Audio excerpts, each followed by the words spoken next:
welcome back to Tea and a Buddy podcast. I'm Dominic. And I'm Erica. And today we're going to be talking about 10 things the Romans did for Britain and, well, most of the Western world. I suppose, since, their ideas caught on somewhat. Yeah. And I mean, people don't really think about it, about how much they contributed to society. And they were really, their empire was, a million years ago now, A million years. Something like that, like thousands and thousands of years ago, Yeah. And it's, like the end of the Roman Empire and all this kind of thing. They were really ahead of their time in a lot of things. You say you don't think that people think about it. I don't even know how much people realize, actually, how much they know, People don't realize, that's the thing. Yeah, I mean, there are more things than... I don't know, it's just... Some of the stuff today you think like, oh, well, it was just invented 5 years ago or whatever, I don't know, yeah. I mean, what I was going to say is that we did that episode... What was it, a while ago, where we talked about things that we didn't learn in school, about our own history or whatever. You talked about British things that they didn't teach you in school. American things they didn't teach you in school. But then there are things like this that is everyone's history, because obviously, it's the Roman Empire was like Western civilization. Yeah. I mean, so it's kind of everyone's history, really, and. I mean, I know that there's really too much history to go into extreme depth. Yeah, we've got when you're in school. Yeah. But I don't know. It's just, you don't learn about this kind of thing in school. You learn about the Romans and Caesar. And, briefly touch upon them. Yeah, Brutus, what was it? Brutus killing Brutus, right? To Brute. Killing him and Brutus, yeah. But that's kind of it. I don't remember learning about their like innovations and there was a lot of like things that I didn't, your history teacher kind of throws out as an aside. They're halfway through whatever, and then they'll go, oh yeah, well, if it wasn't for, people, that old joke, what have the Romans ever done for us? Yeah. And then this was me in Britain now, and just goes, oh well, plumbing was one of them, which is one of the 10 things we'll talk about as we go along. But this is from the EnglishHeritage.org.uk. Funnily enough, and it's like 10 things the Romans did for us, because of that old Monty Python joke. Oh, that's funny, yeah. But in school you're learning about history, like, in general. You know what I mean? And then they kind of expect you, I guess, as a kid, to go, like, okay, now go, like, research the rest of it, like, more thoroughly on your own, as if kids are going to do that. Very few kids are going to actually do that, No, exactly.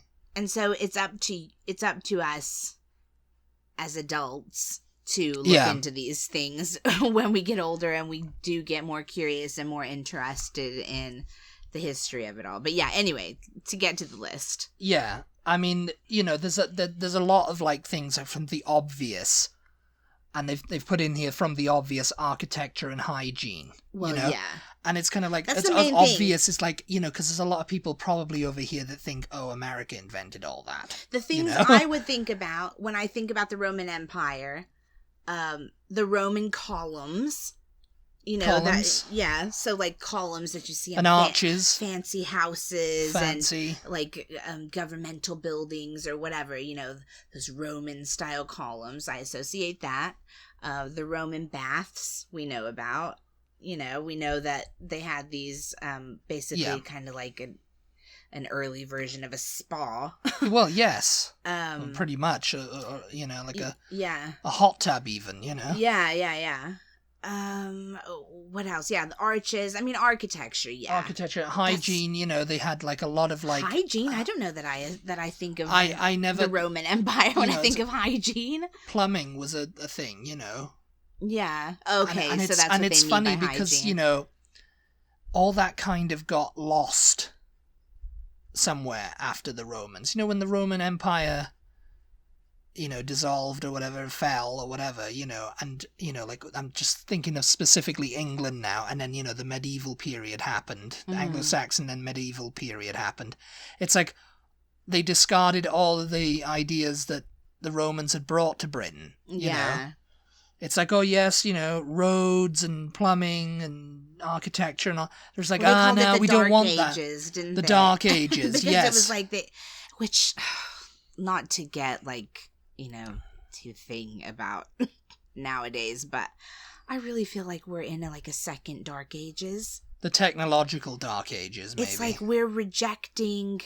I don't know. I feel like we're just regressing as people in so many ways. It's like I really feel like we're going into a second Dark Ages where we're. I think, and you know, technology has played a massive part in that. You know, because it's mainly, you know, just to kind of get off the topic here. It's mainly because people are taking stuff for granted now. Because, I've got my phone.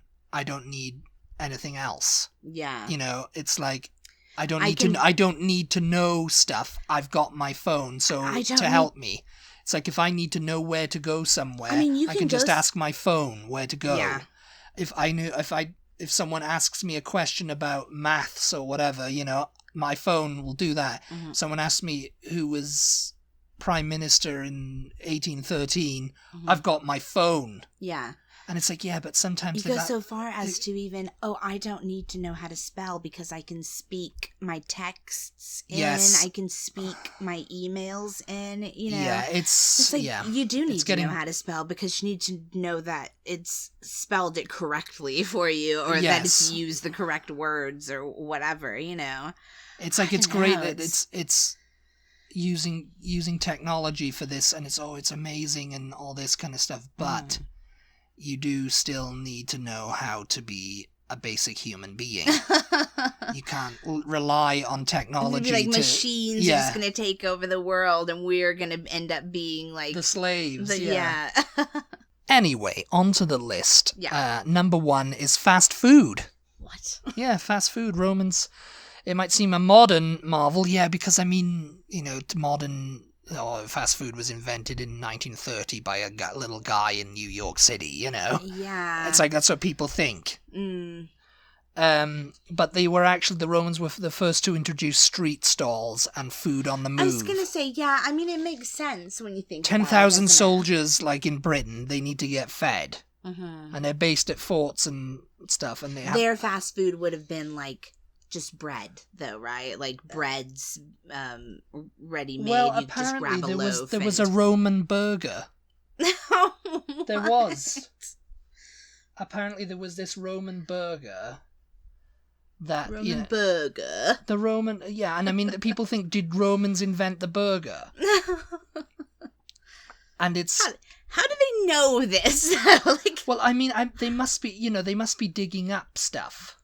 Yeah. You know, all these archaeologists are digging up stuff that say, wait a minute, they knew what they were doing this stuff, you know, 1,000 years before we were. Yeah. Hundreds of years before we were. And it's just, you know, like people think, oh, well, I invented that. It's just like, I guess the Dark Ages is really like, oh yeah, when we forgot what was happening. Yeah. Instead, the enlightened people remembered and were like, oh yeah, that's actually a good idea.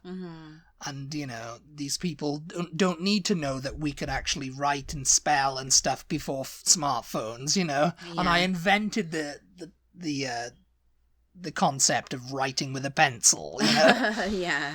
And of course, you know, like fast food and stuff, it's vitally important, you know. So it's like commonplace in large towns that they'd have these like street food. Yeah. Set up. I mean, they didn't have like French fries and fried chicken. You never know. They may have done. You know, there may have been some sort of, like, form of it.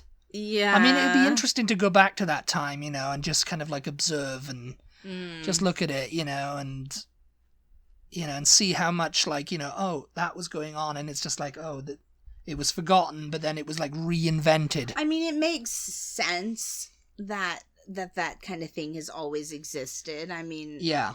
Technically, like all these food stalls and stuff like that are all over Asia. Yeah, You know? yeah. I mean, that's technically fast food. When people hear fast food, they just think of that McDonald's and KFC. That would be something to do with, like, the dynasties in China and all that, and Mongolia and stuff.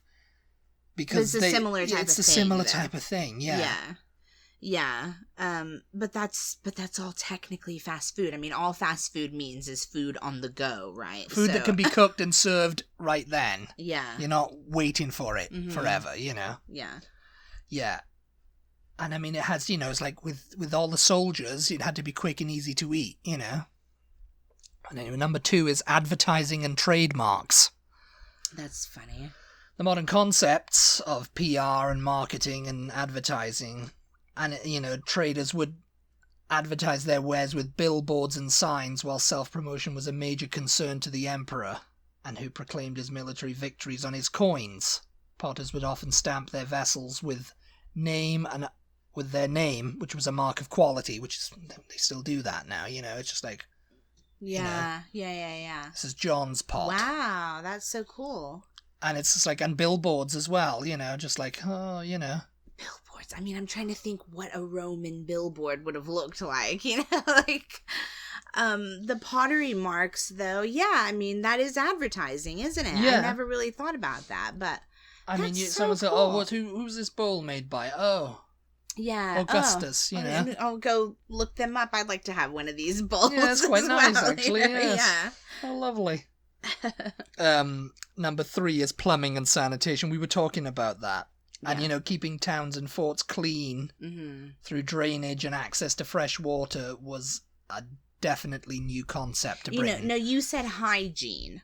And I was thinking, like, teeth brushing, shampoo, deodorant, things like that. I wasn't thinking, but obviously, plumbing and sanitation toilets and baths is hygiene, toilets and baths and stuff like that. It's it makes sense they would have been inventing it, or at least copying the idea from someone who did, and adapting it, because you had the baths, so you'd be clean in that, and then because you needed somewhere to, like, go toilet and just make it go away, instead of just doing it into a hole like they did in medieval times, Well, and it's like, how did they forget to do that? I'm thinking about that, because then you think, like, because the Romans went into Britain, right? Yeah, they completely and utterly took over. Why? Well, England anyway. But British people did not adopt the plumbing for ages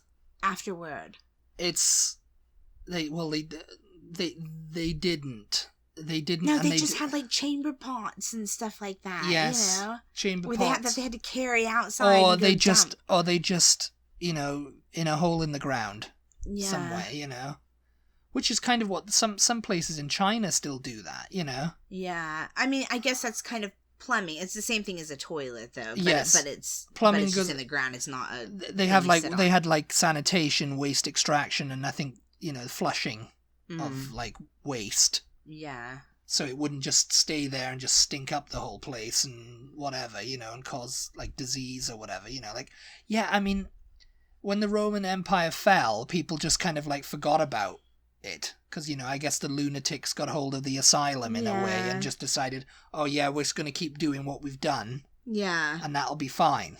I'm very interested in the Roman Empire. I don't know why I don't ever, like, look into some books to read about it. I always think, I need to know more about the Roman Empire. Like, it's a very interesting period, If anybody out there listening can recommend me some books or, information I can get online or something to read about it, I am interested, and I always think about it, but then I just don't do it. I'll read Game of Thrones instead or something. Number 4 is towns, and there might have been settlements before that in Britain. Yeah, what's the difference? But large settlements existed in Britain before the Romans arrived, but they were the first to introduce significant towns and administrative centres, which were planned out. Okay. So like town planning. Town planning. They were like, okay, this is the center and this is the main street, and we'll build the houses and everything, and and probably like local governments. Yeah. Also. Londinium, Yeah. which is London now. Aquasulis, which is Bath. Yeah. And Lindum Colonia, which is Lincoln, are all examples of Roman towns that still exist as modern towns, while Coria, Corbridge, and Isurium Brigantium, Aldborough, are Roman towns you can visit today. Town planning, that doesn't really surprise me, because that kind of goes along with architecture and government too. I think government was something we didn't mention at the start, that I think we all kind of know came from the Romans. Yeah. I mean, not that other empires and dynasties and stuff around the world were not also using a form of government to regulate everything, but the Romans definitely did. I think they had a senate, they had everything, didn't they? Well, they had a senate, the Roman Senate, and the emperor, and they had his minions, and whatever, Well, his commanders, his generals, or whatever, people who were and there was people who were put in charge of these settlements and stuff. Yeah. And I guess it was just kind of like a rebellion when the Roman Empire fell. Everybody was like, yes, we're no longer, in Britain at least. Yeah. We're no longer under the yoke of the Roman Empire. Yeah. Number 5 is architecture. Oh, yeah. Which we covered just before we started the list. Military structures like forts and walls, and the spectacular Hadrian's Wall, which apparently, must have been quite sizable to keep out the barbarians, as they like to refer to the Scots people, the people living in the Celts. Yeah. I think maybe, I don't know if it could be a long enough topic to discuss for an entire podcast, but I think we should talk more about Hadrian's Wall. Yeah, because, I have a lot of questions. It doesn't, because people think Hadrian's Wall, that's the border between Scotland and England today. I don't even know if Americans know what Hadrian's Wall is. So that's Do you know what Hadrian's Wall is? That's what I mean. I think that could possibly be a separate podcast. The Emperor Hadrian, he built a wall. And that was it. But yeah, we know about the baths, we know about the bathhouses, the colosseums, I don't think they actually built any colosseums in Britain. I'm not sure about that, though, because, I don't know. I think they built them in Spain. We saw one in Spain, yeah. And we saw part of one. And they built one in... Obviously, they had the one in Rome itself. Yeah. And other places in Italy, and Europe. But I'm not sure if they ever got around to doing it in Britain. Well, because that was more for entertainment. And, there you go. You could say they architecture, they invented the stadium, Yeah. Because it was that's a place to get your entertainment. it was a civilization at the end of the day. Yeah. And before that, it's just when were stadiums invented? It's when the Romans did it. That's where you can, trace back. Yeah. To what was going on. If you guys have ever been to Rome, you know that their subway system is really different to New York City or London or pretty much anywhere else. As far as the fact that they're a really big city, but the subway doesn't go under the whole city. There are big sections where the subway doesn't run, so it can be pretty inconvenient, especially for tourists who are trying to see certain parts of the city. But you have to consider the fact that below their city is more city. Yes, it's more city. It's more Roman. It's original Rome. When they tunnel through, they're like, "Oh, wait a minute, we've discovered another." Another, we've discovered Hadrian's bedroom or whatever. We have to stop now. We have to stop. Get the archaeologists out here. And, it must be really frustrating. It's frustrating for progress because, I'm sure, Romans before them, Romans in Roman times, if they'd wanted to build a subway, they would not have cared about what was going on 1,000 years before them, How did it happen, though? This is my question. This is getting off topic again, but I always wonder, how come these ruins are so far below what is now the city? Was there was there a point where they were like, just fill all that in and we'll just build on top of it and like start again, yes. you know? I mean, yeah, pretty much. I mean, I don't know. I don't understand. Like, was there a volcano and it just filled Well, everything? Pompeii, yeah. I mean, well, I know. I mean, but yes, I mean, it's the same with London. I mean, you know, I'm sure. I mean, but that then again, you know, most of Londinium was like destroyed at various parts of its history, you know. Yeah. So it's like, yeah, tunneling through everywhere, it doesn't matter, you know. Yeah. It's like, oh, you know, you're just going through Earth right now, you know. I mean, you never know. You never know. They could be drilling and they could find whatever, you know. I think they do sometimes. They do sometimes. Unexploded bombs, mainly. Well, no, I mean just all over Britain. Sometimes they find Roman ruins or whatever. Actually, I think we've talked on the podcast before about this show called Detectorists. Oh, yes, yeah. If you guys have ever seen it. It's a great show. It's about a couple of guys who they like to use their metal detectors and just basically go around like open fields and things like that. Yeah. And ultimately they're looking for, they want to Roman find gold. Like, yeah, Roman gold, like really ancient. They want to find that literal chest of Roman gold that was left there. I don't even know. Is it about the money? I think it's more about the history for them. It's more about the actual act of doing it, because, you know, they come across something and they're just like, oh yeah, I'll get a few quid on that for an eBay, you know. It's like, oh, I'll sell it on eBay. I think but when they found, I think, didn't they find something that was sort of old? And they're like, oh wow, this is really amazing. Yeah. You know, I think for them, they want to find like, yeah, they want to make a discovery. You know, well, that's what it is. They want to like one up their fellow detectorists who are doing the same thing. Yeah. So I wonder, metal detecting clubs. You know, so obviously there is sort of an idea across Britain that there are things still to be found around Britain, you know, that people sure don't know about. There's obviously, you know, that idea amongst, you know, yeah, Roman Empire enthusiasts. I don't know what you would call them, but, you know. I mean, yeah. Yeah. Romanophiles. Is that what you would call them? Sure. Yeah, I mean, I don't know, like Anglophiles, you know. Yeah. It's just that kind of thing, you know. Roads, number 6 is roads. Oh, God, yeah. I mean, speaking of that, you know, it's just like, and there's still some Roman roads that exist in Britain, like A1. Mm-hmm. The A1 was an original Roman road. Yeah. Up to the north, you know. Yeah. And obviously when we say roads, it would have been like the type of thing like we were talking last week about footpaths. You know, it would have just been pathways that were created by constant traveling back and forth at the time. There would have not been any paving, I don't think. Maybe there might have been some. They're built wide and straight, often with paved streets. Oh, really?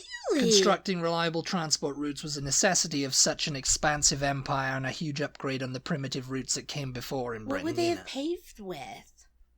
Stone, I guess, because before the architecture, you know, in Iron Age Britain, it was, you know, small and round. They were made of timber and often round in form, you know. Yeah. The Romans built in stone and straight lines on a grand scale. Yeah. And, you know, there's like the bridge, you know, when they built bridges as well. They were the ones who were like, okay, we need a bridge. Yeah. Across this thing. We've got to be able to cross this water. Yeah. Somehow. And we need like a stone bridge that's going to last, you know. Yeah. And, you know, roads were another thing, you know. It was just kind of like, oh, this dirt track is horrible. We need to, like, get some paving on this, you know. Yeah. So I guess they just laid stone or they just cut stone somehow. Yeah. And, you know, made it. I don't know. It's really difficult to imagine, isn't it? I mean, maybe not, but for me it is. Many, such as Watling Street, the A2 and A5, and Deer Street, A59 and A1 from York, still form the basis of routes used today, you know? So there's still a lot of that. And there's a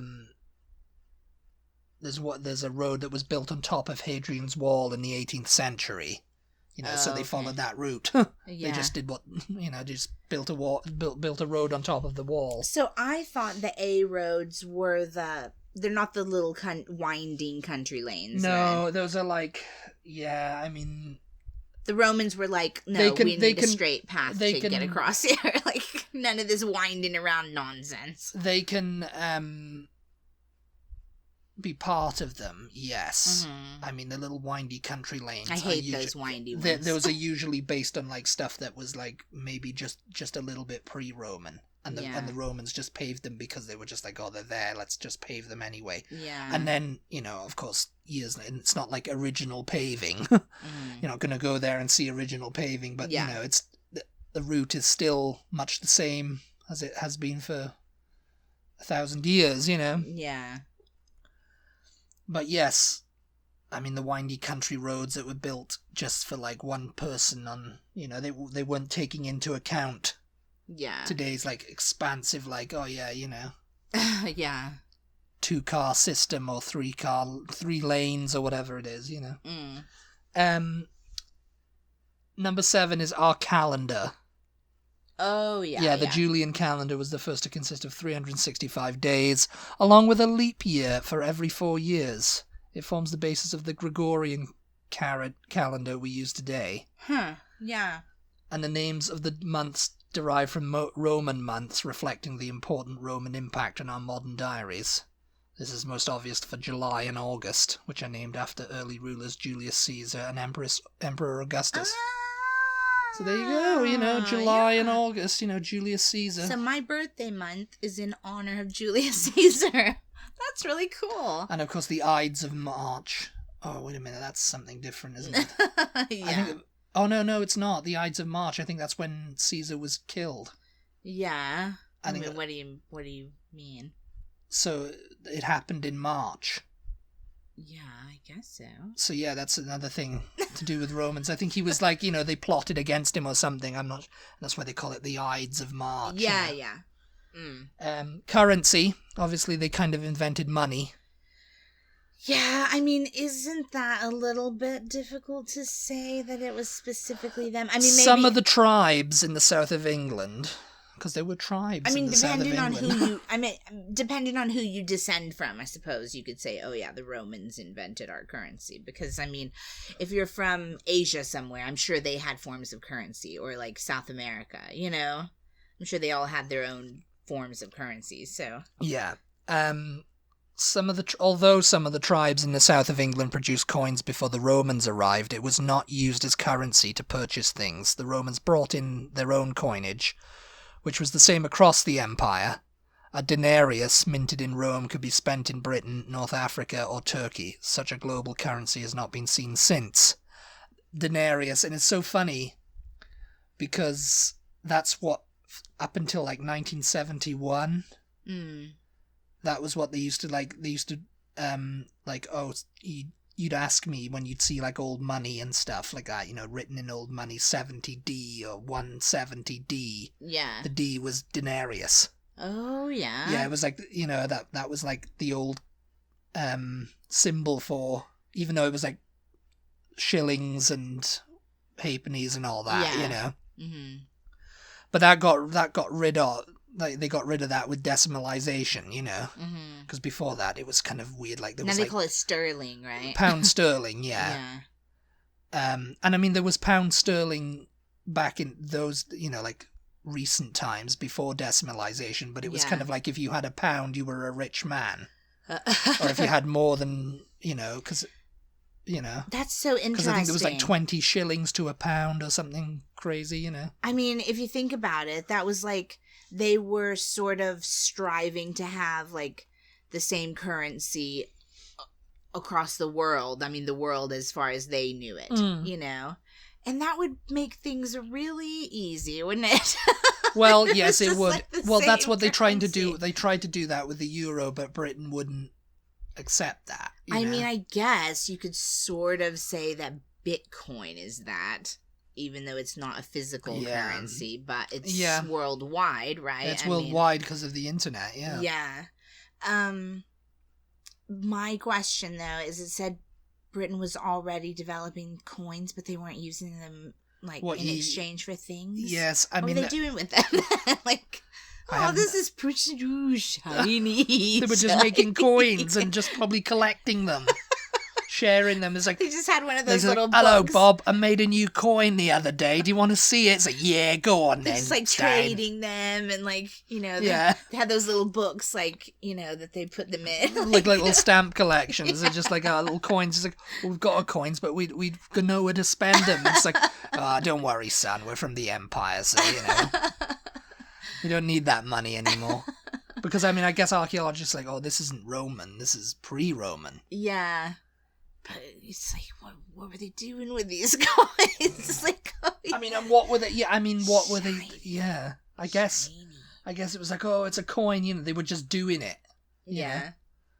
Not to purchase things. They were just, you know, oh, just got me coins. You know, how many coins you got over there? Oh, I'm good. Number 9 is Latin, and the introduction of Latin has found an impact on words and language within Britain. And it became the language of religion, law, and administration. Yeah. And a great many modern words still derive from this language.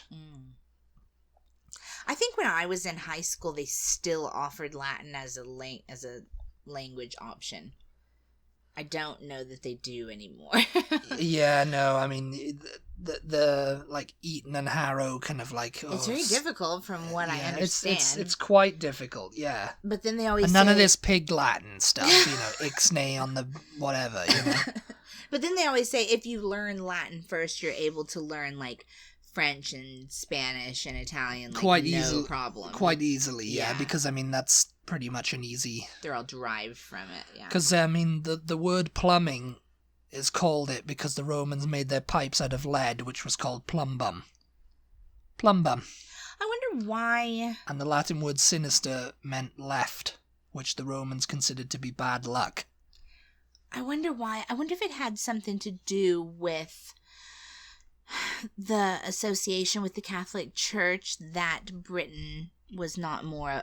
that English was not more Latin-based. Because English is German-based, right? Yes. I wonder if it was some sort of... I wonder if they spoke a more... I mean, we'd need somebody who knows the history of language, you know, to tell us whether they spoke some sort of language in Britain that was more Latin-based early on, you know, like when the Romans were in Britain. And then it evolved into what we have now. I mean, yeah, we'd have to. I mean, ask. I'm totally. We'd have to ask. We have to consult the experts on that one. Yeah. The last one is bureaucracy. Oh yeah. And you know, we basically mentioned yes, that. and I mean, Britain's very much into bureaucracy and red tape, and you know, reports have to be filed, and you know, this has to be done in the correct way, and everything like that. You know, rotas, food orders, stock checks of weapons, and filing and everything. You know, I mean. Yeah, that's very interesting. It's all very like interesting because you know the joke of like I'm pretty sure during medieval times there was an actual. Well, what did the Romans do for us then? That's how they sounded. And you know that's how they said it. What did the Romans ever do for us? You know, and people just kind of took up that chant. Yeah, and it's kind of like you know not invent coins. For sure. What did the what did the European Union ever do for us? Oh, you know, God, it's that kind of mentality, you know. But yes, I mean, I think. Yeah, that's so interesting. I don't know. I mean, I could talk about that. We could talk about the Romans forever and ever. I have such an interest in the Roman Empire. I mean, I've already said that, so yes. Yeah, I could just keep going, but we won't. Just in case you don't have the same interest. If you do, I hope you enjoyed this episode. Thank you so much, as always, for tuning in. We appreciate your support. Be sure to check us out on social media. We are at TButty, TEABUTTY on Instagram, Twitter, and Facebook. And we'll talk to you next time. We'll talk to you next time. Goodbye, everybody. Bye.